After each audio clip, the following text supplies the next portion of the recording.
So একটা বিড়াল বা কুকুর কাউকে আঁচড় দিলে অথবা কামড় দিলে একটা যে ভ্যাকসিন নিতে হয়, তাছাড়া যে জলাতঙ্ক বা র্যাবিস হওয়ার চান্স থাকে, এটা কম বেশি সবাই জানে।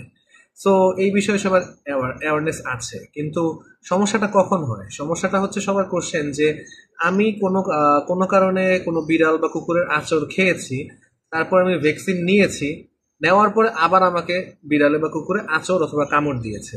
তো সেক্ষেত্রে আমি কি করব? তো একটা কথা হচ্ছে যে যদি কারো লাইফে একবার জলাতঙ্ক হয়, সেকেন্ড টাইম কিন্তু তার জলাতঙ্ক হয় না। এর কারণটা কি? কারণ যার জলাতঙ্ক হয় সে 100% মারা যায়। এই রোগটা বা র্যাবিসের মর্টালিটি রেটটা হচ্ছে 100%।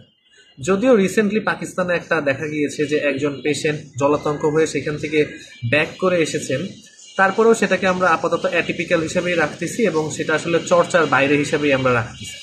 তো এখন ব্যাপারটা যদি এমন হয় যে আমি আমার রেবিস ভ্যাকসিনের ডোজ কমপ্লিট করেছি এবং তারপরে আমাকে বিড়ালে বা কুকুরে আঁচড় দিয়েছে, সেক্ষেত্রে হচ্ছে ভ্যাকসিন কমপ্লিট করার 3 মাসের ভিতরে যদি এটা হয়ে থাকে, তাহলে সেখানে শুধু আহ, যে সাবান দিয়ে আমরা কাপড় ধুই, সেরকম ক্ষার জাতীয় সাবান, সেগুলো দিয়ে আমরা ভালো করে জায়গাটা ধুয়ে ফেললেই হয়ে যাবে। কারণ র্যাবিসের যে জীবাণুটা আছে সেটা ক্যাপসুলেটেড, এবং ক্ষার জাতীয় সাবান দিয়ে সেখানে ভালো মতো ধুলে সেই ক্যাপসুলটা ভেঙে যায়, যার ফলে র্যাবিসের জীবাণু মারা যায়।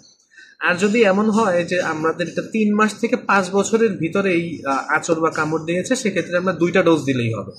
আর 5 বছরের পরে যদি এটা হয়, তাহলে সেক্ষেত্রে অবশ্যই আমাদের আবার ডোজ কমপ্লিট করতে হবে।